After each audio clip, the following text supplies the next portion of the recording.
1. Do you even belong here? The slap that stopped the flight, the slap came out of nowhere. 1 second.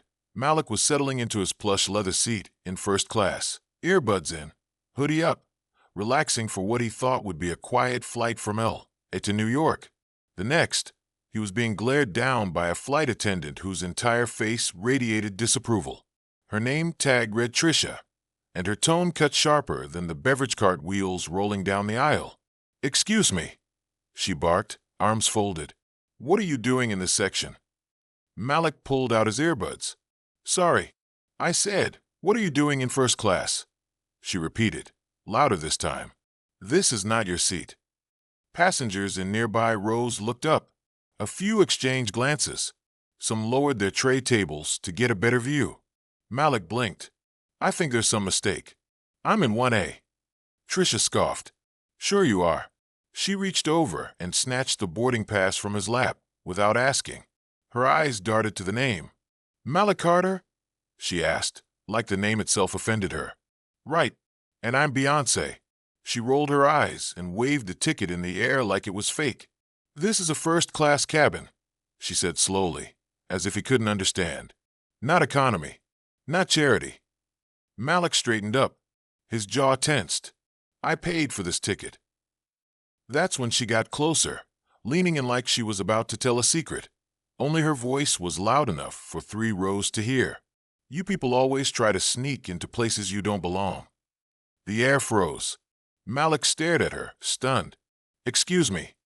Before he could reach for his ticket, her hand came down fast, slapping his hand away with enough force to graze his cheek. And just like that, silence exploded into chaos. Passengers gasped. Someone in Tubi shouted, "Did she just hit him?" Phones came out. One woman started filming immediately. Malik sat there, stunned, one hand to his cheek. Not because it hurt, it didn't, but because of what it meant. This wasn't just about a seat.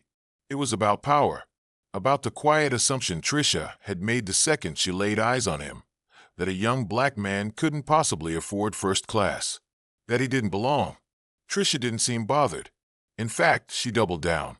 "I'll get security," she snapped. "You'll be off this plane in 5 minutes."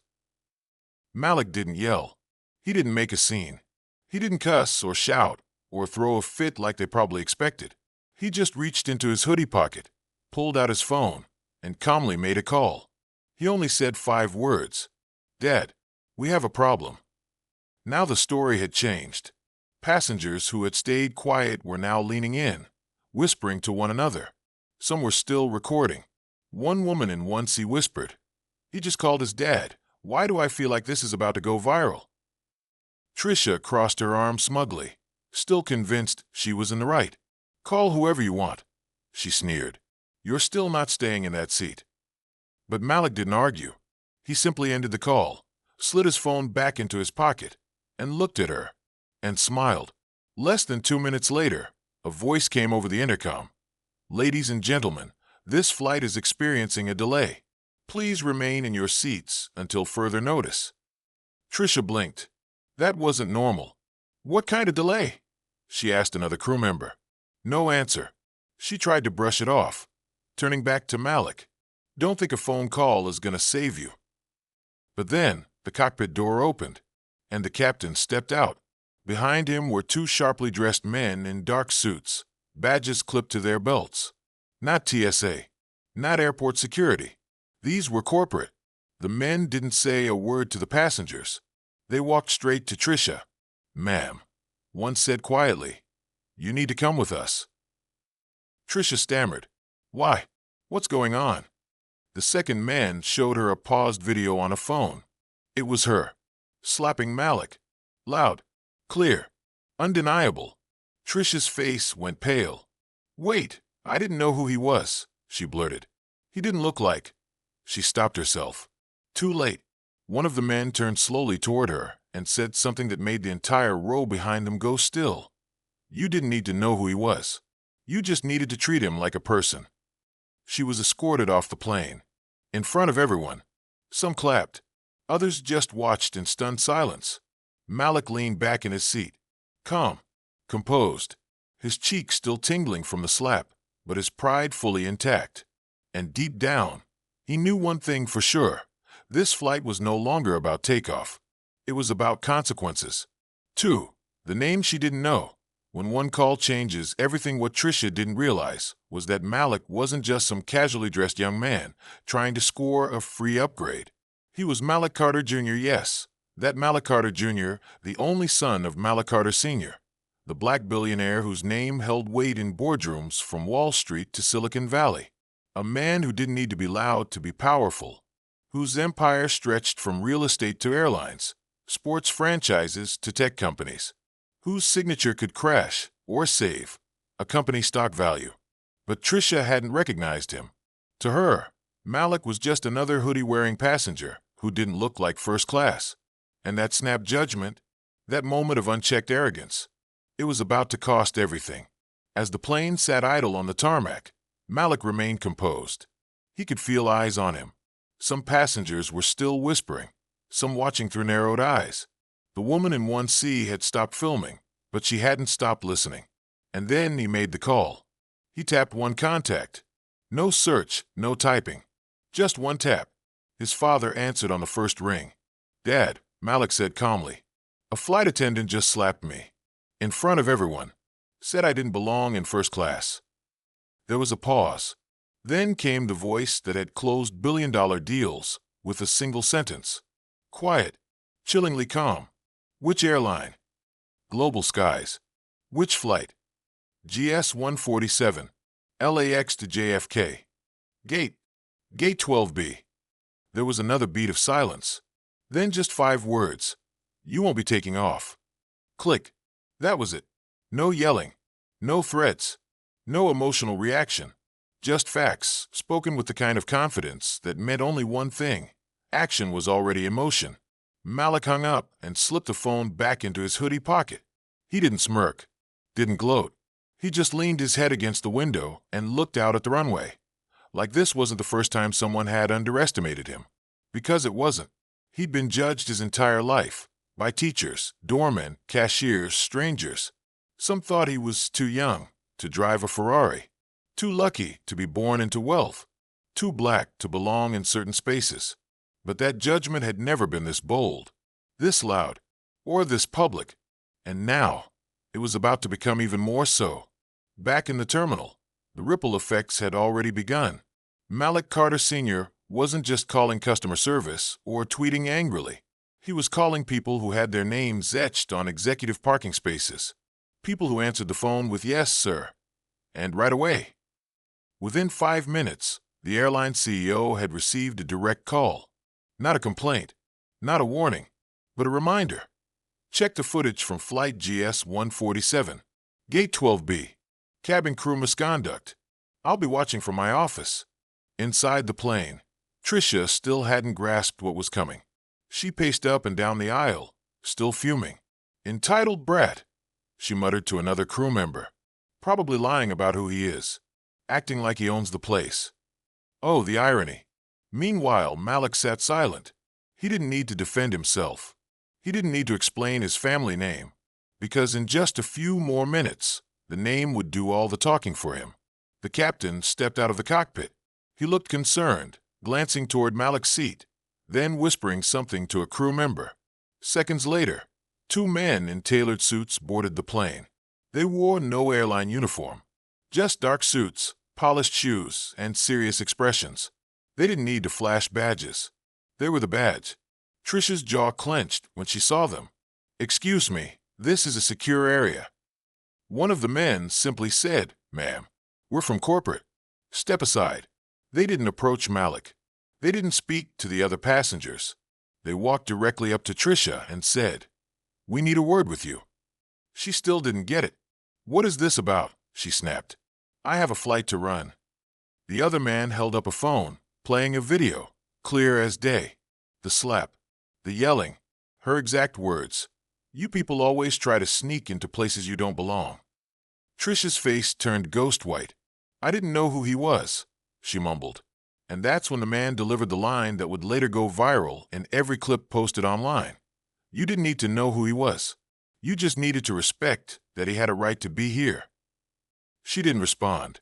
She couldn't, because the moment she chose to slap Malik, she didn't just assault a passenger. She disrespected a legacy. And now that legacy was answering back. As Trisha was quietly escorted off the plane, passengers stared. Some filmed. Some just shook their heads. The pilot returned to the cockpit. The intercom crackled. "Ladies and gentlemen," he said, voice tight, "we're experiencing a brief delay due to a personnel issue. Thank you for your patience." But everyone knew this wasn't about delays. This was about justice. And the moment the flight attendant slapped Malik Carter Jr., she didn't just make a mistake. She made history. 3. The flight comes to a halt. When the plane stopped, so did her career. 10 minutes had passed. Just 10 minutes since Malik Carter Jr. made that quiet phone call. 10 minutes since a slap turned into a scandal.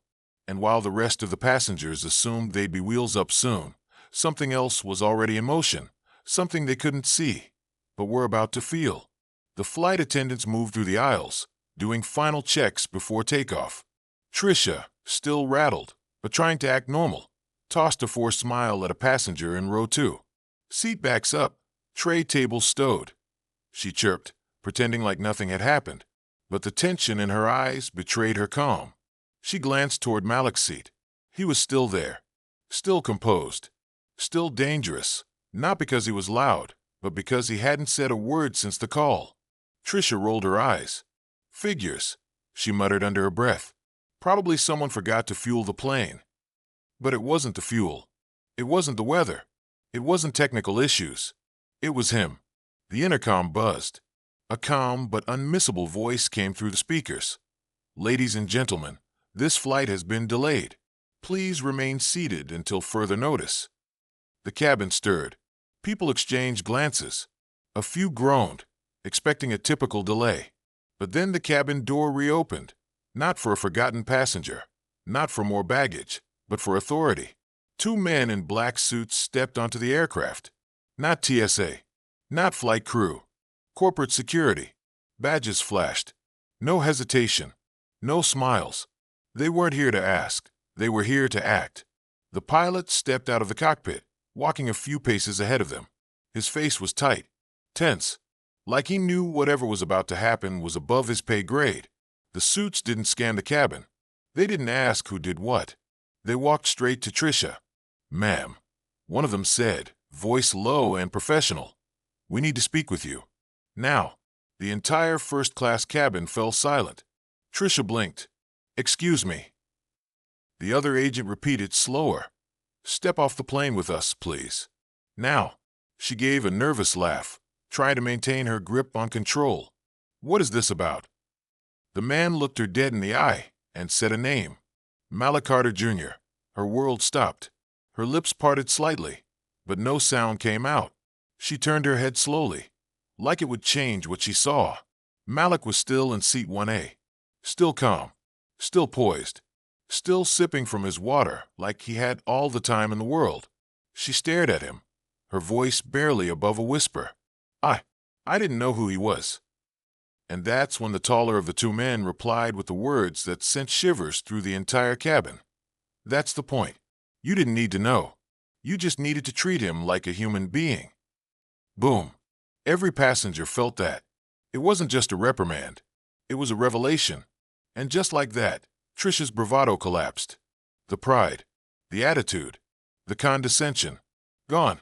All that remained was regret and the horrifying realization that she hadn't just insulted a passenger. She had disrespected a legacy. Passengers whispered. One man in 2D leaned toward his wife and muttered, "That's the Malik Carter son? The billionaire."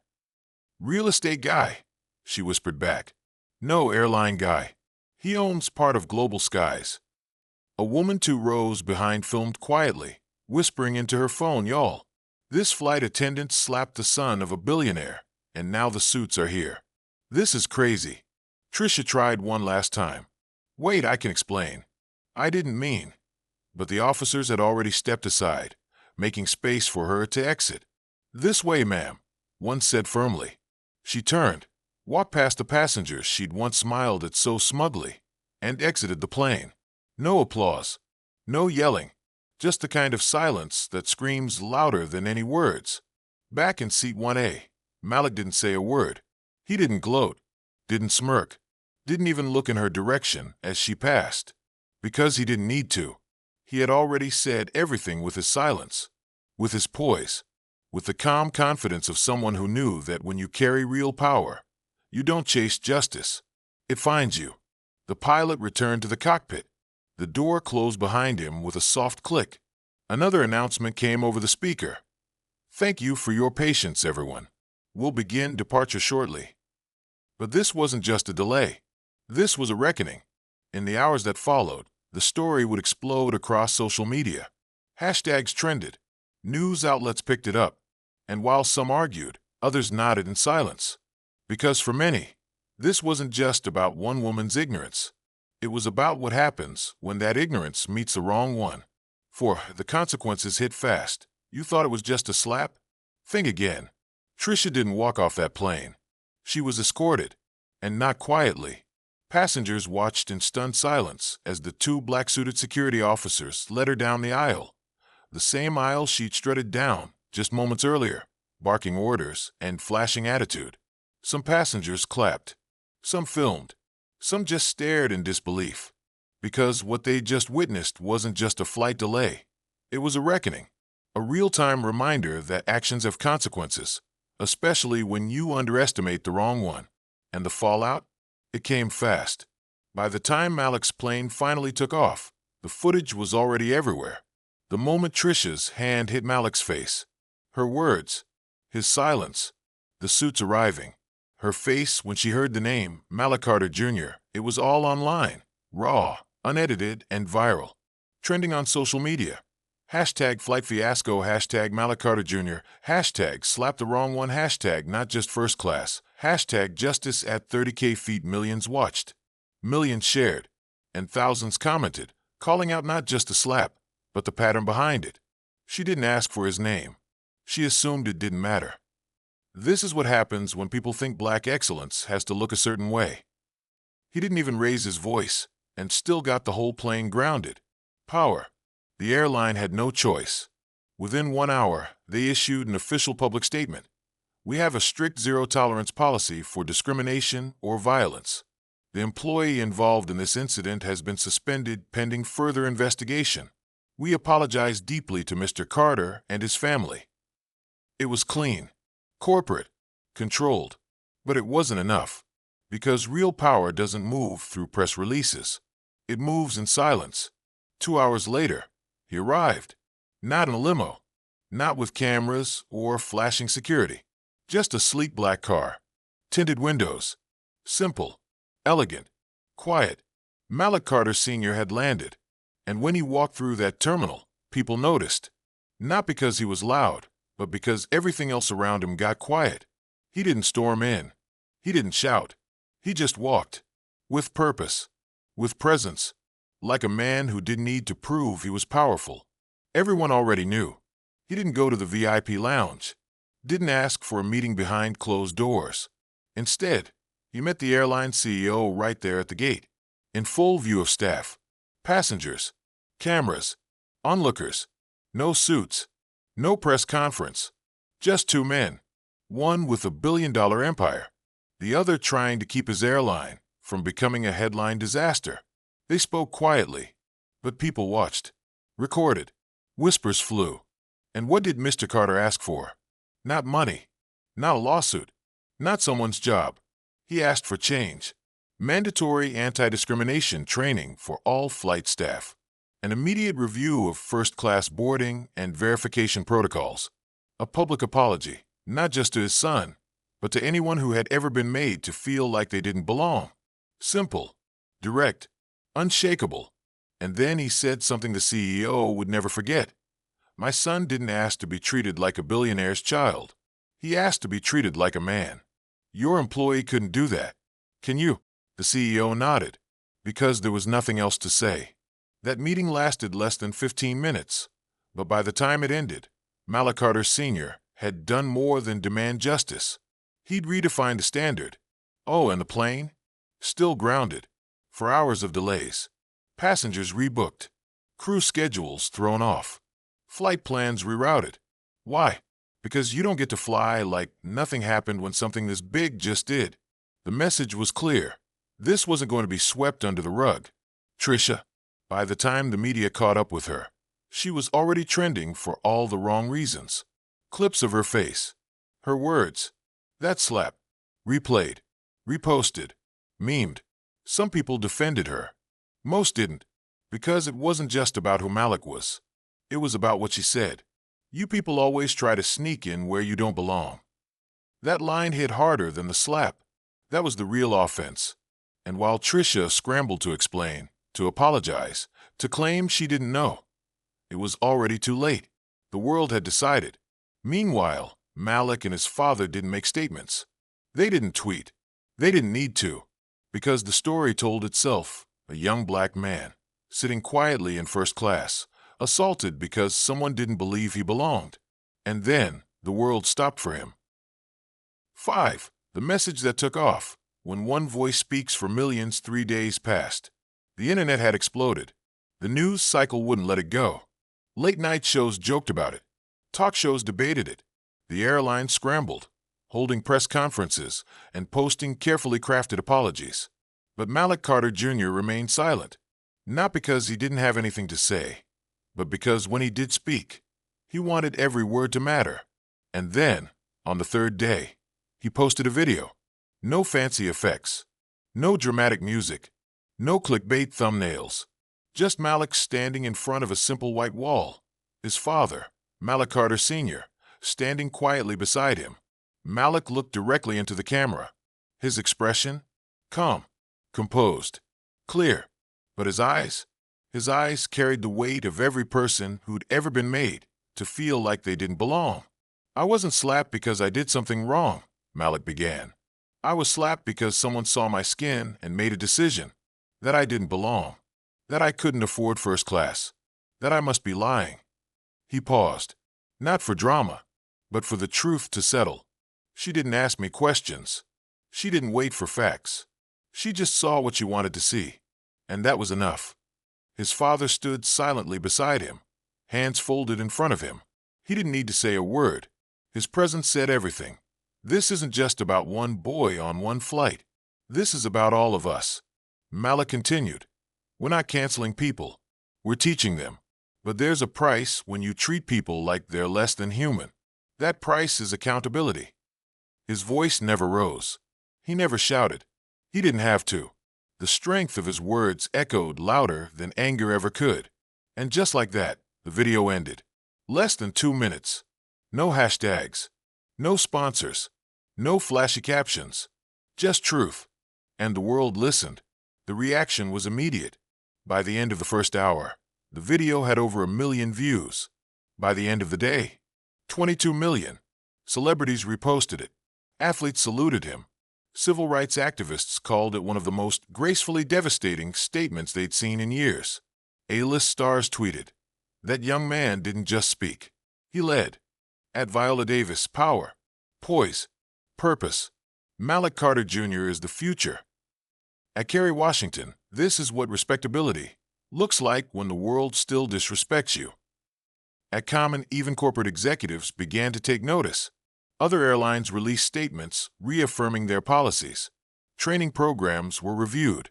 Industry groups started holding emergency DI, diversity, equity, and inclusion meetings. Why? Because if it could happen to him, with his background, his wealth, his last name, it could happen to anyone. The airline that sparked the controversy followed up with a second, more heartfelt statement. We recognized that this was more than a mistake. It was a moment that revealed a painful reality in how we train, how we hire, and how we serve. As of today, we are launching a top-to-bottom review of our employee conduct policies and instituting required anti-bias and racial sensitivity training across all levels. Mr. Carter has shown more grace than we deserved, and we thank him for turning pain into progress. But Malik, he didn't demand money. He didn't file a lawsuit. He didn't go on a media tour. He just made one request. Make sure no one else goes through what I did, not because of who they are, but because of how they look. And that's what made it powerful. Because in a world addicted to outrage and quick takedowns, Malik chose a different path. He chose purpose over punishment. He chose growth over revenge. Behind-the-scenes later reports confirmed what many suspected. Malik's father could have destroyed the airline's stock with a single comment. He didn't. He could have pulled every dollar from their investment portfolio. He didn't. He could have made the CEO grovel on live TV. He didn't. Why? Because power isn't about proving you can destroy someone. It's about choosing not to, and instead, building something better in its place. Malik Carter Sr. and Jr. quietly started working with aviation regulators and civil rights groups. Together, they began shaping a new initiative, the Clear Sky Project, focused on reducing racial bias in airline customer service, providing mentorship opportunities for young Black professionals in aviation, and creating a database of traveler discrimination complaints to improve airline accountability. The message: this wasn't just about a slap. It was about a system. And now, that system was going to change. One final message a week later, Malik posted a follow-up, just a photo. Him, standing outside an airport terminal. No caption, no text overlay, just a simple handwritten sign held in front of him. Belonging doesn't have a dress code. That photo went everywhere. Billboards, newsletters, college posters, social media profiles. It became a symbol, a reminder, a warning. The moral of the story: don't judge someone by their age, race, or clothes. Because the quiet kid in 1A, the one you just slapped because you thought he didn't belong, might be the reason your whole flight gets grounded. Indeed, that's how one slap grounded an entire flight, but lifted a message that flew across the world. Malik didn't fight with fists. He didn't respond with rage. He responded with power, grace, and purpose. And let the world know, you can't judge someone's worth by the color of their skin, their seat number, or your own assumptions. Because the quiet kid you thought didn't belong might just own the sky you're flying in. Collision, let this be a reminder. Respect isn't optional. Dignity isn't earned, it's deserved. Microphone, and to anyone watching this, backhand index pointing right, medium dark skin tone. Never let anyone tell you where you don't belong. Fire if this story moved you. Hit that like button. If you believe in respect and real change, subscribe to this channel. We've got more stories that speak truth, spark change, and remind the world, power doesn't always shout. Sometimes it just sits in 1A. Airplane Briefcase Blackheart, thanks for watching.